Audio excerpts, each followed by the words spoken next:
Hi guys and welcome back to Math and Magic. Today we will be covering exercise 2.2 from NCERT. So the first question is find the value of polynomial. हमारे को ये polynomial दे रखा है question में 5x minus 4x square plus 3 और हमारे को निकालना है at x is equal to 0, at x is equal to -1, at x is equal to 2.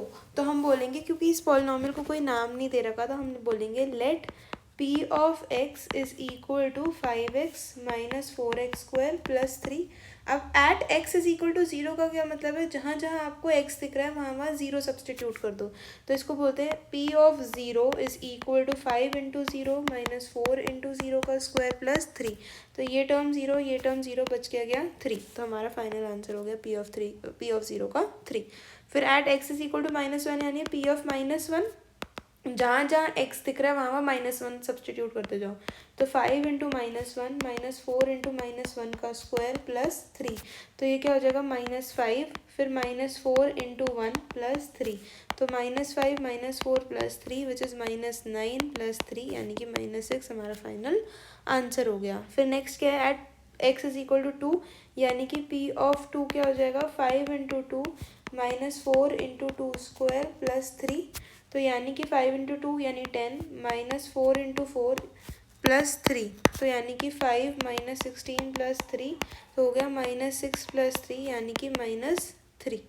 ठीक है, तो हमारा ये फाइनल आंसर हो गया. अब हम आते हैं नेक्स्ट क्वेश्चन पे. Find the value of p of 0, p of 1, p of 2 for each of the following polynomials. तो सबसे पहला क्या है y square minus y plus 1. तो p ऑफ 0 क्या हो जाएगा, यानी जहाँ जहाँ आपको y दिख रहा है वहाँ वहाँ आप 0 सब्सटीट्यूट कर दोगे यानी कि 0 का स्क्वायर माइनस 0 प्लस 1 यानी हमारा फाइनल आंसर हो गया 1. उसके बाद p ऑफ 1 क्या हो जाएगा, जहाँ जहाँ y दिख रहा है वहाँ वहाँ 1 सब्सटीट्यूट कर दो.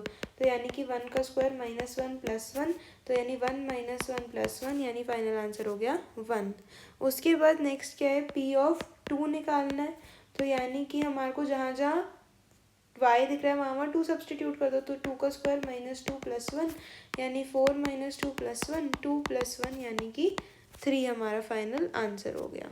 ठीक है, नेक्स्ट के लिए क्या है, आपको p ऑफ t दे रखे है. सबसे पहली बात p ऑफ 0 निकालना है. तो जहाँ जहाँ t है वहाँ वहाँ 0 सब्सटीट्यूट कर दो. तो is equal to 2 plus 0 plus 2 into 0 का स्क्वायर माइनस 0. तो हमारा p ऑफ 0 क्या हो गया 2. ठीक है, उसके बाद नेक्स्ट क्या है p ऑफ 1 निकालना है which is 2 plus 1 plus 2 into 1 का स्क्वायर माइनस 1 का क्यूब यानी 2 प्लस 1 3 प्लस 2 माइनस 1. तो 3 plus 2 5 minus 1 which is equal to 4. Okay, उसके बाद p ऑफ 2 निकालना है. तो जहाँ जहाँ t दिख रहा है वहाँ वहाँ क्या सब्सटीट्यूट करेंगे 2. तो p ऑफ 2 क्या हो जाएगा 2 प्लस 2 इंटू 2 का स्क्वायर माइनस 2 का क्यूब. तो यानी 2 प्लस 2 4 प्लस 2 इंटू 2 का स्क्वायर. तो ये क्या हो जाएगा 2 का स्क्वायर यानी 4 4 इंटू 2 8. तो 8 माइनस 8 तो ये कैंसिल हो गया. हमारा आंसर क्या आ गया 4. उसके बाद हमारे को p ऑफ x दे रखा है x क्यूब और p ऑफ 0 तो क्लियरली 0 का क्यूब यानी कि 0. p ऑफ 1 यानी 1 का क्यूब यानी कि 1 और p ऑफ 2 क्या हो जाएगा 2 का क्यूब यानी कि 8. तो हमारा ये फाइनल आंसर हो गया.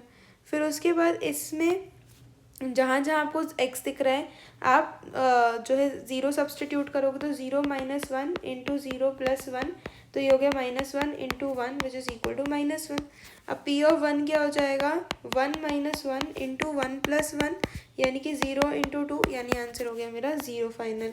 और p ऑफ 2 क्या हो जाएगा 2 minus 1 into 2 plus 1 which is 1 into 3 यानी फाइनल आंसर हो गया 3.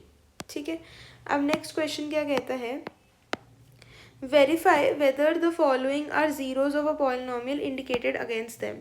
जीरो ऑफ अ पॉलिनोमियल का क्या मतलब होता है कि उस पॉलिनोमियल में एक नंबर मैं सब्सटीट्यूट करूँगी और उससे जो मेरा जैसे हम p ऑफ x निकाल रहे थे जो ये फाइनल आंसर निकल के आएगा तो वो आपको 0 दे रहा है. तो यानी वो 0 ऑफ द पॉलिनोमियल हो गई. इस केस में अगर मैं लूँ इन तीनों में से 1 जब आपने सब्सटीट्यूट किया तो इस इक्वेशन में तो आपका आंसर जो है वो 0 आया यानी 1 is the 0 of the polynomial of x minus 1 into x plus 1. तो हमने वही देखना है. तो जब आपने इसमें x माइनस 1/3 जब सब्सटीट्यूट करोगे तो 0 आ रहा है. तो यानी कि हाँ -1/3 is the zero of the polynomial 3x + 1। फिर उसके बाद जब आप इसमें 4/5 सब्सटीट्यूट करोगे तो ये फाइनल आंसर बन रहा है, ज़ीरो नहीं आया तो यानी कि 4/5 is not the zero of polynomial this. फिर उसके बाद जब आप इसमें 1 और -1 दोनों सब्सटीट्यूट करोगे अलग अलग तो आपको फाइनल आंसर जीरोस दे रहे हैं, तो yes it is a zero of the polynomial.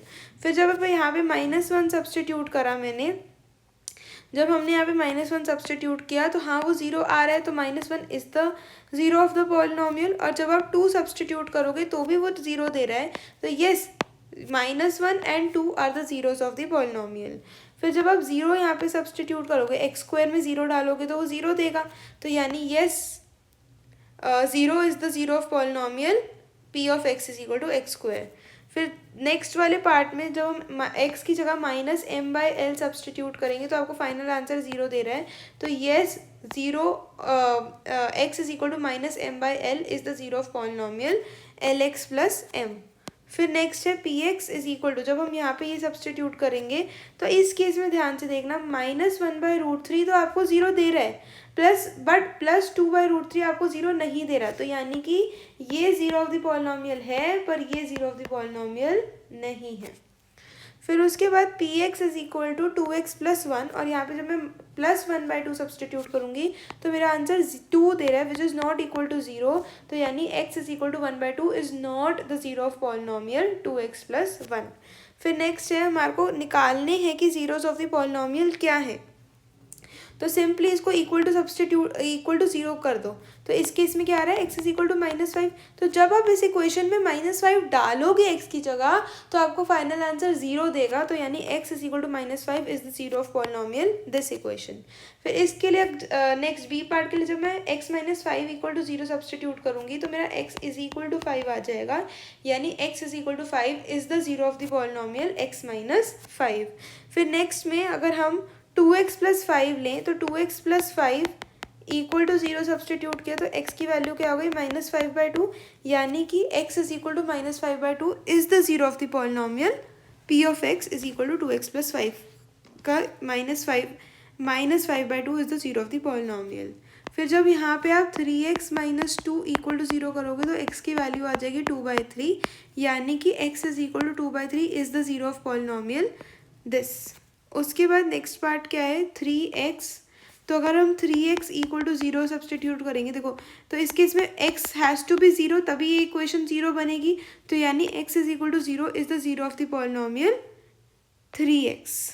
ठीक है, ax में आपको देखो क्वेश्चन में ना यहाँ पे स्टार्ट में ये भी देगा कि a is not equal to 0, तो अगर a is not equal to, इसके दो केसेस बन सकते हैं वैसे तो, अगर a इज़ इक्वल टू 0 या a is not equal to 0। ठीक है, अगर आपका a ही 0 हो गया, ठीक है, तो 0 × x = 0, आप कुछ भी x की जगह a b c d 1 2 3 4 5 6 कुछ भी डालो, आपका आंसर 0 ही आना है। तो यानी कि x जो है कोई भी नेचुरल नंबर हो सकता है या कोई भी रैशनल नंबर हो सकता है, 1.1 या 1.00001 होता तो भी, क्योंकि a यहाँ पे 0 है। ठीक है, अगर a is not equal to 0, let say a कोई और नंबर है, 5 है, 6 है, 7 है, 8 है, कुछ भी है, तो यानी कि x = 0 के लिए या तो इसको 0 होना पड़ेगा या इसको 0 होना पड़ेगा, ये 0 नहीं है तो यानी x = 0, तो इस केस में x = 0 is the zero of this polynomial. I hope आप लोग को ये डिफरेंस समझ आया हो और आई होप आपको ये वाली एक्सरसाइज 2.2 समझ आई हो। अगर कोई भी डाउट हो तो प्लीज़ कमेंट सेक्शन में कमेंट कर देना। Thank you for watching it. Please like, share and subscribe to the video. Thank you.